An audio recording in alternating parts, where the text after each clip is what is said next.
in this case. I think one of the doctor was Dr. Cooper from UCLA made reference to what I believe they call it procedural sedation. Is conscious sedation, procedural sedation the same? They're close to the same. Conscious sedation is actually a term that came out of the dental practice, dental surgery practice. It was a term used by oral surgeons and dentists, and has been modified in many ways, substituted for monitored anesthesia care, or MAC, as I talked about yesterday, which is a term we use for procedural sedation. So in essence, they are equivalent, but their origins are somewhat different. We prefer procedural sedation, or MAC, to conscious sedation.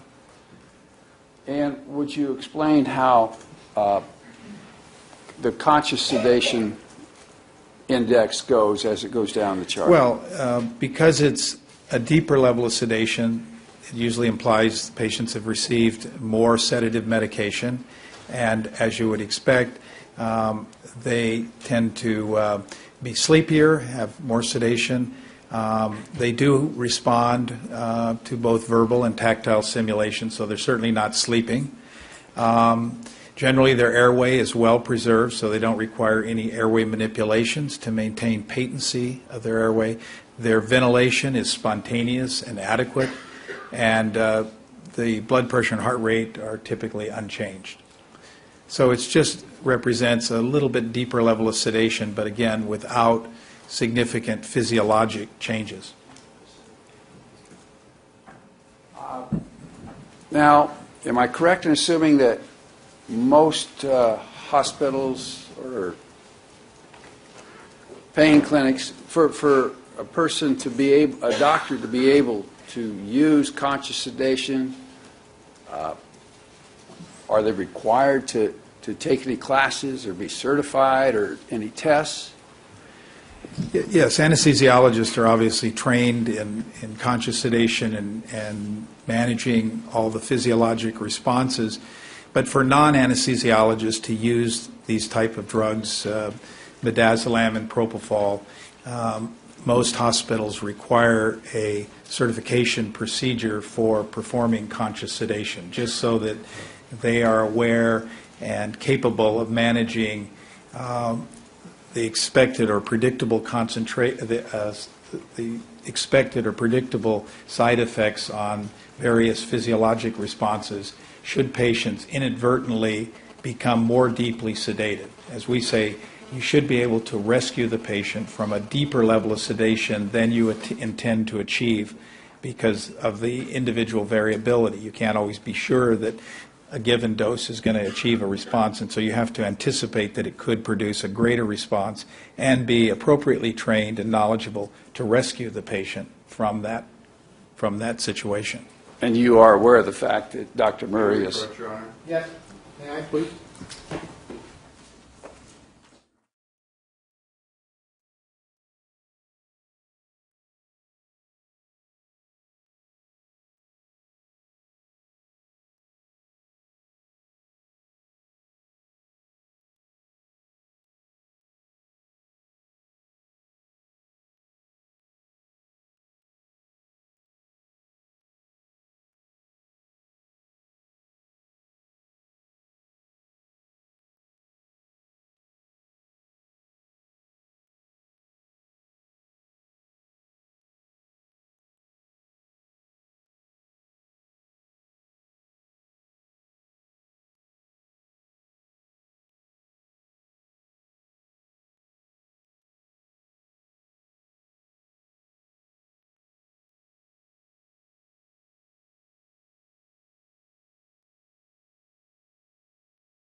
Thank you.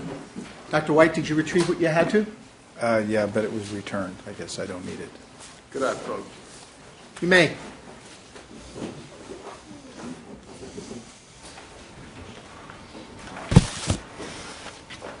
Dr. White, do you have in your possession Dr. Murray's documents regarding his certification to use conscious sedation?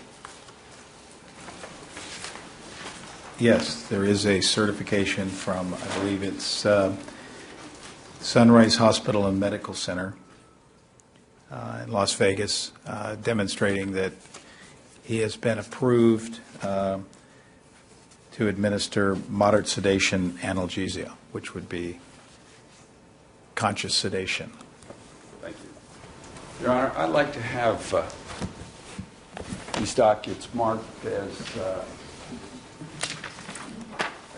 Quadruple Hotel.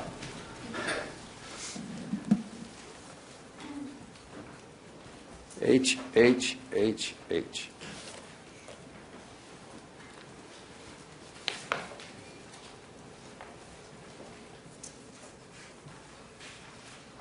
Now, I'd like to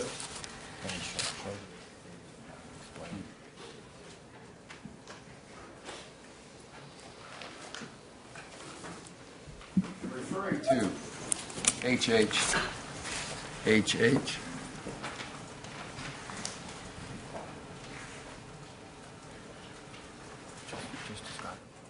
Would you explain what certification allows for, as it relates to conscious sedation, or I guess it's also termed moderate sedation? Here at the top, what is your question? I'm not clear. What does the certification for conscious sedation allow you to do? Well, I think it says qualified individuals are trained in professional standards and techniques to evaluate patients prior to administration, administer pharmacologic agents to predictably achieve the desired level of sedation, which is moderate sedation, monitor patients carefully in order to maintain them at the desired level of sedation, rescue patients from deep sedation. That's the idea that you can bring them back from a deeper level than anticipated because of the well-described variability. Manage a compromised airway. That's when some patients develop airway obstruction or they should stop breathing for some reason. And provide adequate oxygenation and ventilation for patients who develop apnea or stop breathing. Thank you. Now, I want to move on to some more of Dr. Schaefer's simulation. I want to refer to the chart that's previously been marked as BBB and ask you, doctor, do you recognize that sawtooth diagram? Yes, I do. Is that basically what Dr. Schaefer provided in his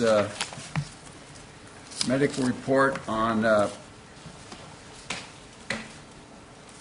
in April to explain how to get to a 0.16 lorazepam level in the blood at time of death? Here. Yes, it is the graph that he provided in that letter document, but he has recently modified it. Well, the modification... Because, as you can see, it actually gives the first dose of lorazepam in the simulation at 12 midnight when Mr. Jackson was still at Staples Arena. And according to the report, he did not arrive home until sometime around 1 o'clock. So unless he got a second dose while he was in transit from Staples, it's really not a very accurate simulation. Well, he indicates in his report that this is based upon the fact that there was a 40 milligram vial that was found empty at the scene. Is that correct? I assume that was the rationale for... Objection calls for speculation. The objection is sustained. The answer is stricken. Disregard. Well, Dr. Schaefer, in fact, said that... Objection. Dr. Schaefer's testimony stands on its own.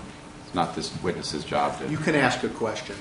Dr. Schaefer, in his report, indicated that he came up with 4 milligram doses 10 times based upon a 40 milligram vial that was found empty in the closet at the scene. Is that correct? That was my understanding from reading his report, yes. And so those 10 injections, they equal 40 milligrams?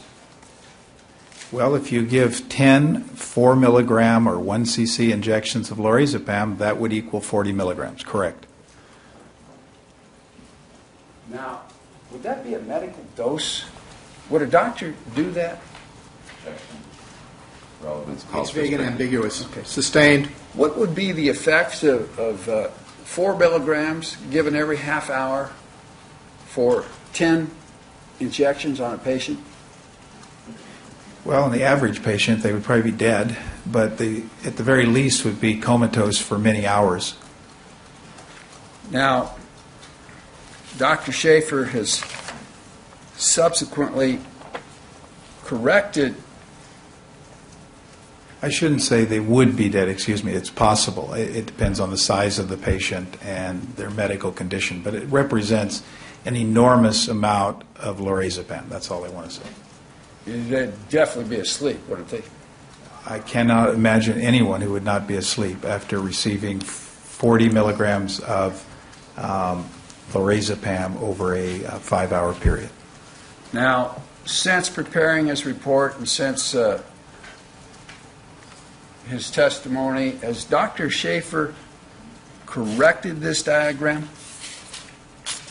Next in order is H. I think he's changed. Calls for speculation. Dr. Schaefer, the evidence speaks for itself. I'm going to sustain the objection to the form of the question. The partial answer is stricken. Do you have another exhibit you want? Yes. Quadruple India?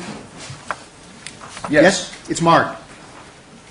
Now, is this a recent modification of Dr. Schaefer's original diagram prepared in his report? Yes, I think I was shown this diagram last week or a week And- before. And the adjustment here is two ways. He's moved the time from 12 to 1:30, Yes. and he's changed the doses from 10 down to 9. Yes, he dropped one of the doses. Now, the 9 4 milligram doses wouldn't fit with a 40 milliliter vial being all used up, would it?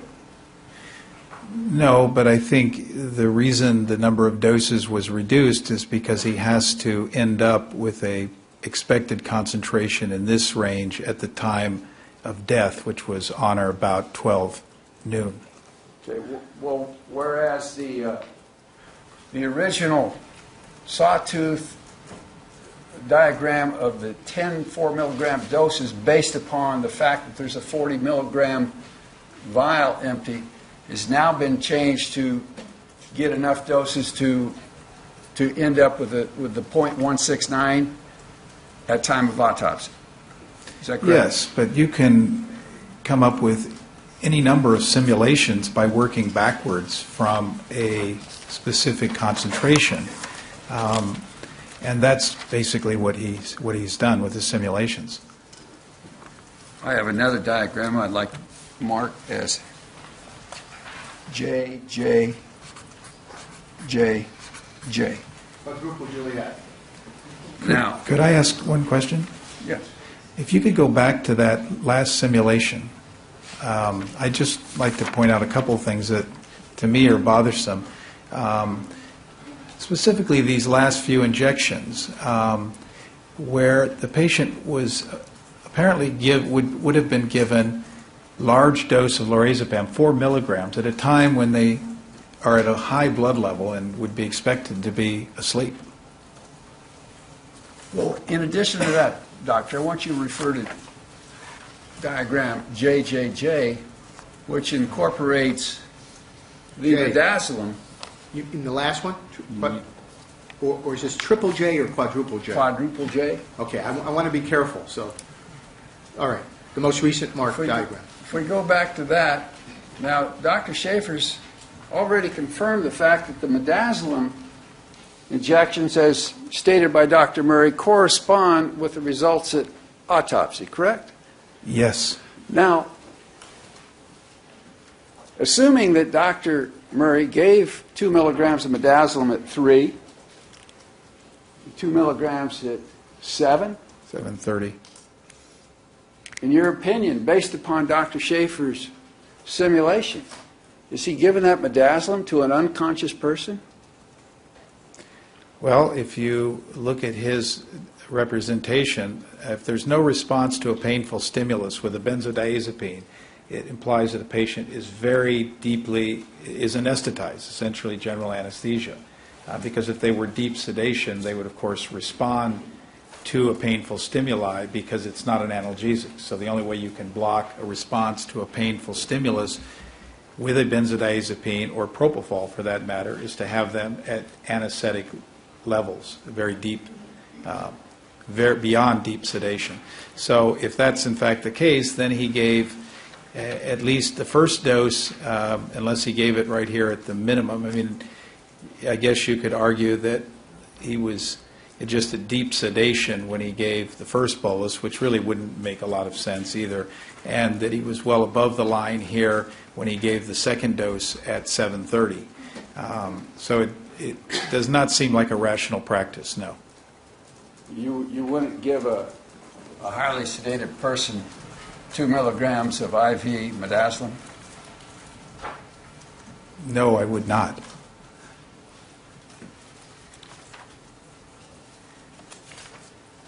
Now, I want to go from there to your simulation of,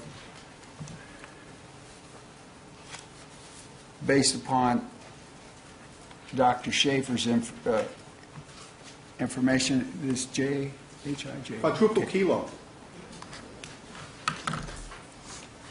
Your Honor, do you ever run out of letters? When we get to infinity, Dr. White.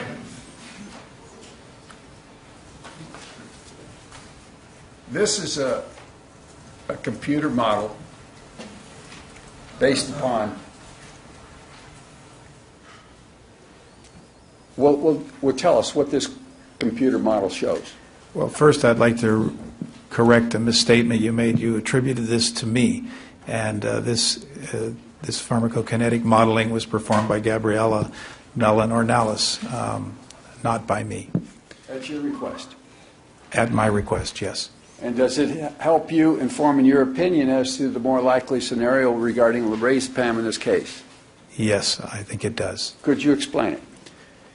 This diagram shows lorazepam concentration here in micrograms per milliliter, again as a function of time along the x-axis, and this would be time from midnight on the day in question. The first, it shows the simulated lorazepam concentration and the concentration that was measured at autopsy in the femoral vein. And what you see is the simulated average concentration curve with an initial 2 milligram bolus dose of lorazepam at 2 o'clock, followed by a second dose of lorazepam at approximately 5 o'clock, and then followed by an additional dose of lorazepam given at around, I'm having the same problem as the last witness because my eyes, I think that's 7 a.m., if I may. Could you expand a little bit, Mr. Flanagan? And freeze it and maybe pass a copy to Dr. White? Yeah, Your Honor, I'm okay with this expanded version. Okay now? Yes, sir. It shows initially following this large dose achieving a substantial level of lorazepam, and then the decline down to a level slightly below what was measured at the time of autopsy. Now, this dose would be based upon, as it's shown here, what would that require in terms of IV injection or oral pills? Well, what we've tried to simulate here is the two IV injections that Dr. Murray described in his report or interview with the police, and then the possibility that instead of injecting the doses in what I consider a very irrational and irresponsible way, as depicted in the sawtooth diagrams, the possibility that Mr. Jackson actually took pills orally, which he had available and had used in the past. The simulation shows 20 milligrams, which is equivalent of 10 2-milligram pills or 5 4-milligram pills taken at the same time at about 7 a.m., presumably with liquid, and achieving a peak level in the blood about 1 to 2 hours, typically 2 hours after oral administration, and then the subsequent decline in the blood concentration. Now, that diagram, KKK, assumes a zero start, doesn't it? Yes, it does. And It assumes that Mr. lorazepam had no blood level whatsoever of lorazepam. Say it again. You said Mr. Lorazepam. We all. Well, no. I mean, Mr. Jackson all right, please. had no blood level of lorazepam when this medication scenario started. that's correct. And as I stated in my earlier in response to one of the simulations, we would expect there to be some residual because we know for a fact that Mr. Jackson had received lorazepam, possibly orally and intravenously, the previous day or previous night. And so if we were to modify that diagram, Yes. You want me to describe? what does this diagram show? And this is which diagram? This is LLLL. All right, so we need to mark it as quadruple Lima. What does this diagram show, Doctor? Again, this diagram shows lorazepam concentration in micrograms per milliliter. The dashed line represents the measured concentration in the femoral blood at the time of autopsy or time of death.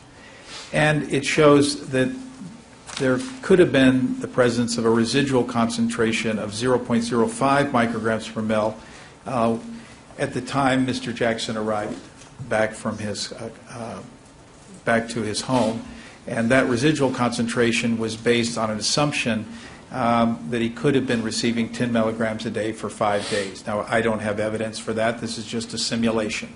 And if, in fact, that was the case, then one could achieve a similar type curve by taking only 8 2-milligram pills or 4 of the 4-milligram oral pills. Again, at around 7. But, of course, those pills could be taken at different intervals. You could simulate all kinds of possibilities of taking 2 or 3 pills at 4 a.m. or 6 a.m. or other times, but just for purposes of simulating how we can achieve a concentration that approximates what was found in the blood, we've used this simulation. And does this diagram also take into consideration stomach contents involving free lorazepam? Well, there was very little free lorazepam in the stomach content. I think Dr. Schaefer presented there was 1/43 of a pill, possibly. Very little, or even less. I think maybe it was subsequently revised downward. So there was very little evidence of residual oral lorazepam in the stomach. Well, if you took I would object. Misstates the testimony that the 1/43 was the total lorazepam. I think it was I think it's 333. 100, 333. I think it's 1/300. 333. Over Does that sound reasonable? 333. Yes, I apologize. I wasn't sure of the number. I remember seeing the overhead that had the 143rd, but that was total. You're right. And theirs was lorazepam glucuronide in the stomach, which I think Dr. Schaefer said had refluxed back from the duodenum. Overruled with that clarification. With the quantity of the razepam pills that would have been taken at 7 o'clock, at 12 o'clock, would you expect there to be much lorazepam still left in the stomach?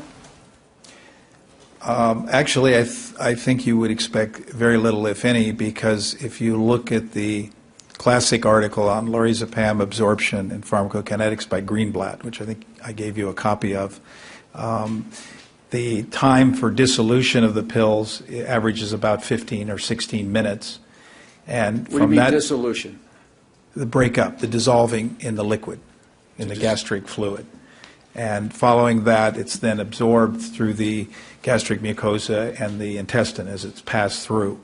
And Greenblatt and colleagues reported a absorption half-time. Again, this is the time to achieve 50% of the peak level in the blood is about 22 minutes, although there's some range. Some studies suggest it may be up to 40 minutes. But clearly sufficient time to be absorbed. And I would additionally point out that giving a bolus of liquid, and Mr. Jackson had various fruit drinks and water at his bedside, stimulates gastric emptying. So those pills easily could pass and would be expected to pass from the stomach into the upper GI tract, the duodenum and the small intestines.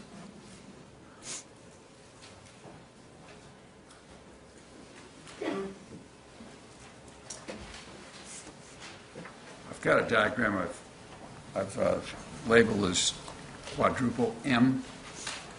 Quadruple mic.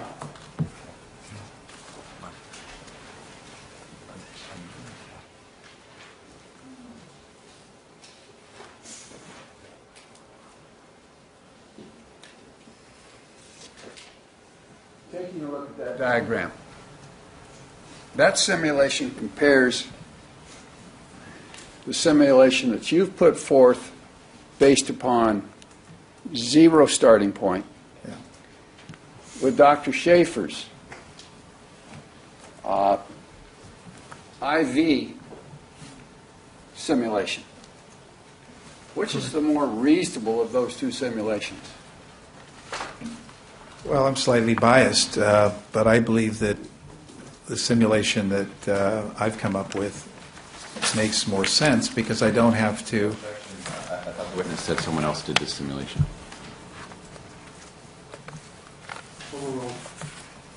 Please finish your answer. Could you re-ask, Mike? Which is the more reasonable of... Just a moment, then. At this point, the objection sustained. The last answer is stricken. We'll just have a completely new question. Which is the more reasonable of the two simulations? In my opinion, the latter, namely the one that was generated by my colleague Gabriela Ornelas, depicts a more reasonable situation from a clinical perspective because you are not having to dose the patient to very, very deep levels of sedation or anesthesia and then allowing for the blood level to recover down to this level.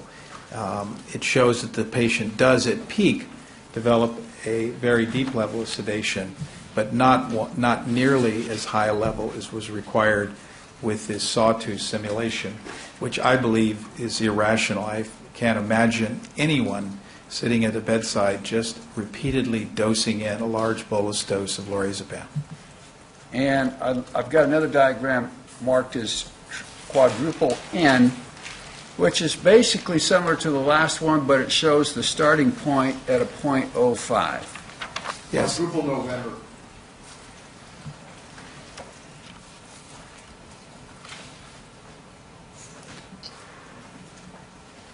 Yes, I believe that, to me, this represents probably a more realistic depiction of the situation on the morning in question. Although, again, it assumes that Mr. Jackson would have taken the pills all at the same time, and I think it's quite conceivable there could have been some time lag between, he may have taken pills in smaller amounts around the same time.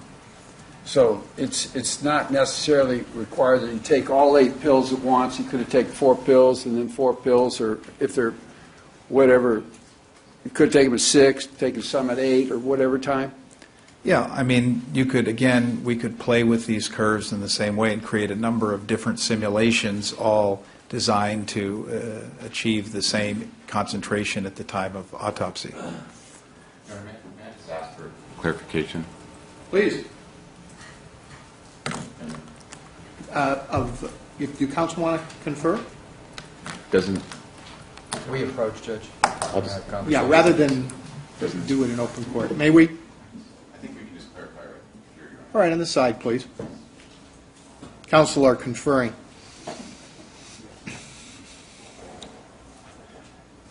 Clarified, Mr. Walgren? I think Mr. Flanagan is Mr. Walgren? This scenario, we don't know at what times how many pills were taken, do we? No.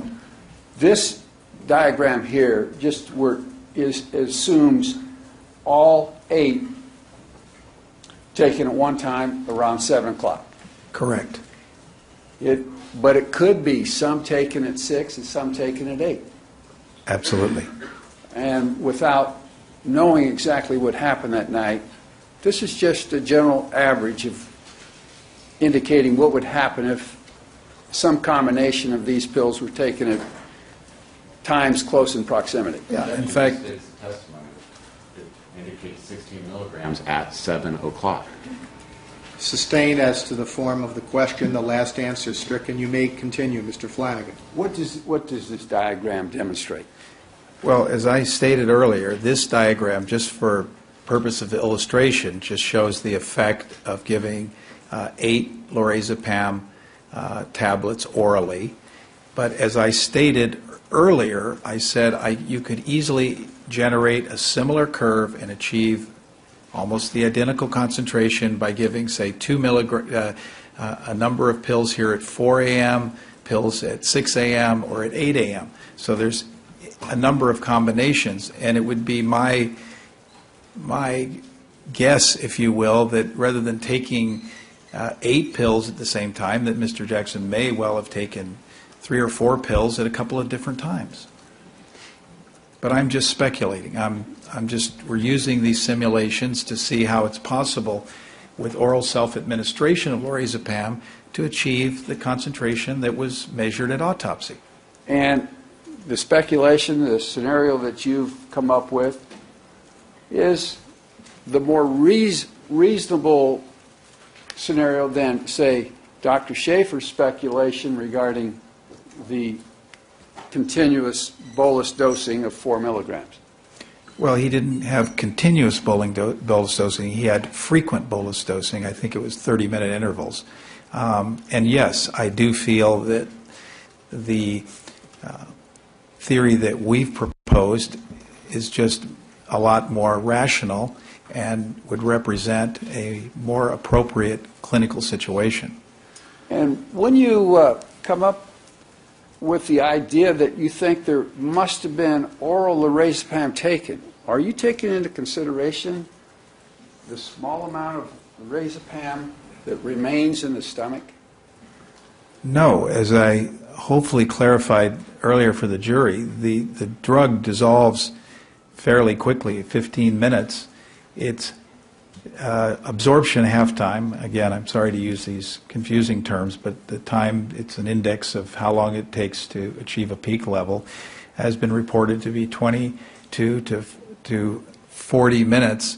And most importantly is that lorazepam has very little first-pass metabolism. You heard earlier Dr. Schaefer talk about propofol and why he didn't expect propofol to be absorbed from the stomach, because it's extensively metabolized when it first is absorbed and passes into the liver, what we affectionately refer to as first-pass effect. Lorazepam, in contrast, has a very high bioavailability. Approximately 93% of a given dose orally will appear in the blood. So it's very different than the situation with propofol. And in forming your opinion, do you rely upon the article or the paper written by David Greenblatt? Actually, there are two papers by Greenblatt, yes, but for the modeling, I think the one that you were provided describes the modeling. There's also an additional paper that talks about the lag time, or the time to dissolve the tablets and the time to achieve levels in the blood. And, Your Honor, I'd like to mark this one as quadruple O. Quadruple option.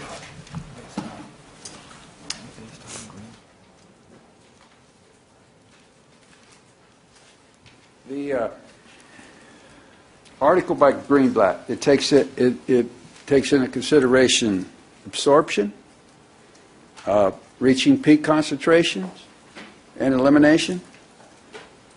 I believe so, yes. And based upon that article, would you expect there to be, would it be inconsistent with your opinion that there's 1/300th of a pill that might still be left in the stomach? I'm sorry, I'm not understanding exactly your question. Could you restate, please? I think there's evidence that, as it relates to free propofol, there may have been 1/300th of a pill still in the stomach at 12 o'clock time of autopsy. The equivalent of 1/333rd of a tablet. I think you should rephrase it with that Okay. in mind. The equivalent- Is there an objection? Objection. Okay. I'll Sustain. rephrase it. Rephrase it. Your description here, would it be inconsistent with 1/300 or 1/330th of a 2 milligram dose of lorazepam in the stomach?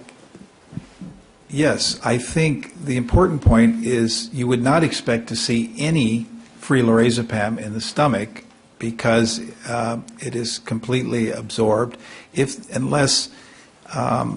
You would not expect to see any free lorazepam in the stomach if it was only given intravenously. That's my point, because there's no what they call post-mortem redistribution, which means a drug going from the bloodstream into the stomach.